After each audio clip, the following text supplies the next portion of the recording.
Bonjour à tous et bienvenue et mille et une bénédictions. Je vais commencer avec nos excuses parce que vous avez réalisé, bien sûr, parce qu'on a vu les commentaires, que la dernière vidéo a été inversée. Mes excuses, c'est parce que je publie en anglais et en français. Et mon mari, lui, il est très, très désolé et il vous dit que c'était lui et pas moi. Mais il faut dire que moi aussi, j'aurais pu être un peu plus technique et on n'a pas pu régler parce que on était dans un camping, dans un endroit, disons, un peu isolé où il n'y avait pas de signal. Mais maintenant, c'est réglé. Et je pense que ce que j'ai publié, ce que j'ai voulu publier, très, très, très important. Et si vous n'avez pas vu la version française, vous pouvez maintenant régler le problème et on prie que ça ne puisse pas arriver de nouveau, surtout pas. Et cette semaine, ce que j'ai à cœur, c'est que après le 9 av, il y a toujours comme le sentiment de transition, de traverser un seuil quelconque dans les nations, en Israël, dans le corps de Jésus-Christ. Et j'ai l'impression de quelque chose de vraiment précieux cette année. Et j'espère que ça va vous encourager parce que je sais que je reçois de beaucoup de nations, en effet, les demandes des chrétiens qui vraiment ont le sentiment d'avoir été poussés bien au-delà de leurs limites d'endurance. Je suis avec vous de tout cœur. Mais ce qui est vraiment pour moi la bonne nouvelle, c'est que ces derniers jours, le Seigneur commence à me parler. Et je vois comme Jésus comme l'époux, et je vois l'épouse, et il fixe son regard sur l'épouse. Et il dit, est-ce que tu es prête à tout laisser pour moi, à tout laisser? Est-ce que je peux avoir confiance en toi? Est-ce que je peux te conférer une onction? Et est-ce que tu vas t'occuper bien de cette onction? Est-ce que tu veux garder cela précieusement pour moi? C'est comme s'il veut nous accorder quelque chose de plus qui va nous aider énormément dans cette saison. Et moi, je savais pas quoi répondre. Et puis, même juste aujourd'hui, avant de vouloir publier, le Seigneur commençait à me dire, vous allez trouver les paroles, c'est le prophète Ésaïe et chapitre 42, où le Seigneur me dit, mais le roseau meurtri, je ne vais pas briser. Et c'est honnêtement, je me suis dit, mais il y a tellement de gens qui ont le sentiment d'être comme ça. Et en effet, Ésaïe 42.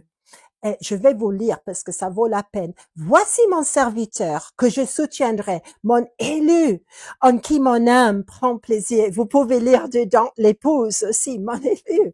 Hein? J'ai mis mon esprit sur lui. Il annoncera la justice aux nations. Il ne criera pas, il n'élèvera point la voix et ne le fera point entendre dans les rues. Il ne brisera point le roseau cassé et il n'étendra point la mèche qui brûle encore. Il annoncera la justice selon la vérité. Il ne se découragera point et ne se relâchera point jusqu'à ce qu'il ait établi la justice sur la terre et que les îles espèrent en sa loi. C'est juste magnifique. Et c'est la première fois que le Seigneur me parle comme ça. Mais c'est comme si aujourd'hui l'époux, il se présente à l'épouse et il dit, moi, je porte cette onction. Je ne vais pas briser les gens qui sont déjà brisés. Je ne vais pas souffler. Je ne vais pas éteindre l'âme qui est déjà en difficulté. Mais l'âme qui soupire auprès de moi, il y a une onction que le Seigneur veut nous donner. Et puisque déjà, lui, il est rempli de compassion, il veut que l'épouse, elle doit être vraiment plus que jamais unie avec le cœur de l'époux. Et ça, on peut recevoir dans cette saison. On en a besoin, les amis, n'est-ce pas? Et l'évangile de Matthieu, si vous voulez aussi regarder, Matthieu 12, et si vous voulez, vous pouvez lire tout, je ne vais pas tout relire, verset 14 jusqu'à 21. De nouveau, ici, il y a Jésus qui reprend les paroles d'Ésaïe. Il sait que c'est la description de son onction, de son but ici-bas quand il est venu comme le Fils de l'homme. Et qu'est-ce qui arrive dans ces chapitres en Matthieu? En effet, il y a eu beaucoup comment dire de personnes trop religieuses, les pharisiens, qui cherchent dispute, qui cherchent querelle avec Jésus. Pourquoi? Parce qu'il aurait guéri quelqu'un et c'est le Shabbat. Et il ne faut absolument pas parce que c'est contre la loi.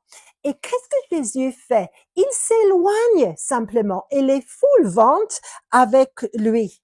Et c'est curieux, il s'est écrit une grande foule le suivit. Vous allez remarquer que la foule n'a pas suivi les pharisiens. La foule, très sagement, je pense, comme nous, j'espère aujourd'hui, la foule a suivi Jésus.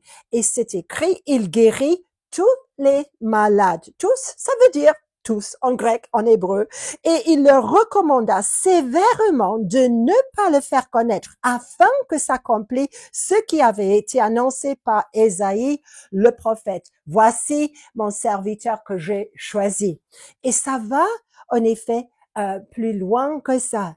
Est-ce que ce que le Seigneur est en train de m'expliquer, c'est que Jésus, il a cette onction. Il ne vient pas pour casser les gens brisés, mais ce qu'il cherche dans les yeux de son épouse, ce sont des gens qui espèrent toujours. Ce sont des gens qui sont fidèles. Et puis, j'ai noté beaucoup, je note, j'aime mon hébreu, j'aime le grec aussi, que, en effet, ce que ça veut dire, le roseau cassé, vous vous en souvenez? Ça peut dire un roseau, une plante qui grandit comme ça, ou un chandelier, ou les branches de chandelier, et ça peut vouloir dire aussi l'épaule, et l'épaule, c'est le gouvernement. Alors, si toi, tu as l'impression que tes épaules ont été écrasées au porte trop de fardeau, cette parole, cette vidéo, c'est juste pour toi. Et alors, la lumière, ok, c'est comme si c'est une petite lumière, comme une toute petite bougie où la dernière flamme chancelle. Et au dernier moment, Jésus arrive. Il ne va pas souffler, il ne va pas éteindre cela. C'est pas sa nature. Il ne veut pas que ça soit la nature de son épouse. Et vous réalisez que déjà, il y a une séparation entre les gens religieux qui pensent comprendre la loi et Jésus qui vraiment est venu accomplir la loi. Il y a une séparation. J'ai l'impression que l'onction que le Seigneur veut donner aujourd'hui, ça va contrarier les gens religieux. Qui sait, on va voir. Et la dernière partie, c'est juste merveilleux. J'ai vu une épouse, l'épouse de Jésus-Christ. Elle avait son voile, mais le voile était plutôt épais. Et moi, je ne voyais pas, je voyais la forme de son visage, pas plus que ça. Et je vois Jésus qui arrive, juste comme l'époux.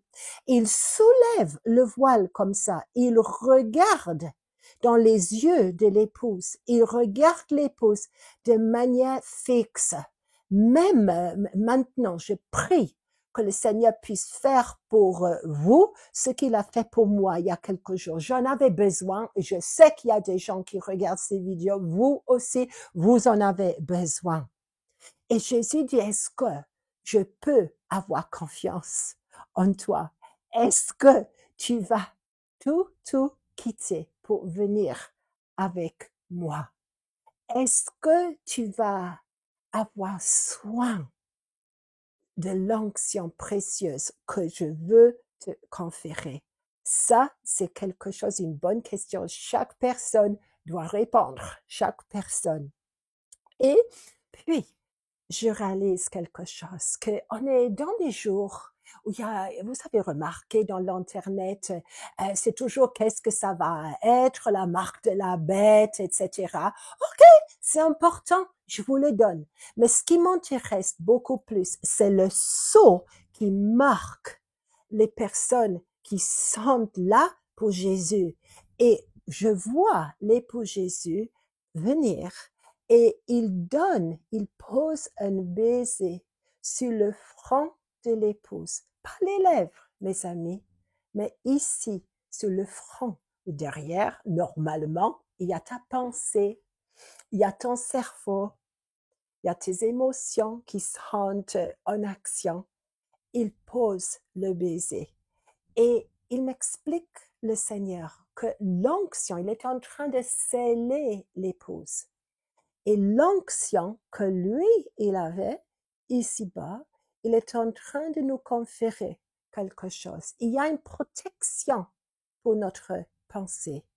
Et je pense que ça va être très, très important. Personne ne voit. C'est comme si ce voile était particulièrement épais. Je pense à Jacob quand il reçoit Léa au lieu de recevoir Rachel. Le voile peut être épais. Mais il voit très bien. Personne d'autre que lui voit dans les yeux de l'épouse. Et il est très sérieux. Et en hébreu, vous savez, le baiser, ça veut dire beaucoup plus qu'un baiser simple. Ça veut dire également affirmer, oui, sceller quelque chose, et ça veut dire équiper avec des armes. Il est en train d'armer son épouse, le Seigneur.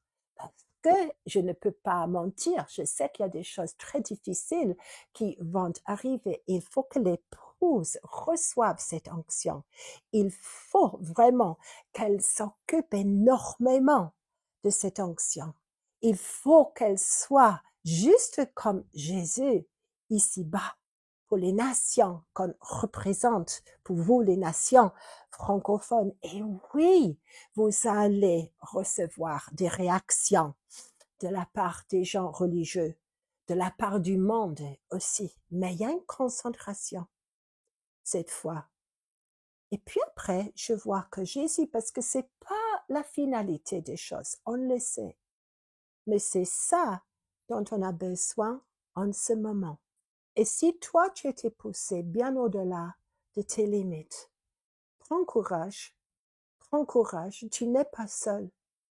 Il est juste possible que Jésus puisse vraiment te vouloir, que tu sois choisi et élu pour avoir cette onction et aller là, dans les nations, vers les gens, pour guérir, comme Jésus a guéri, pour sauver les gens. Mais juste comme lui, il n'a pas confronté cette fois les pharisiens. Non, non, non. Avec cette onction, il y a une douceur. Le Seigneur va te dire quand il est temps de dire quelque chose. Sinon, on continue. Et je veux juste prier pour vous, parce que je ressens l'onction. Souvent, l'onction arrive à la fin de l'affaire. Seigneur, je prie pour tes bien-aimés. Je prie pour ton épouse francophone. Pas juste française, mais francophone. Seigneur, qu'elle puisse recevoir ce baiser comme sceau, comme affirmation, comme arme et armure.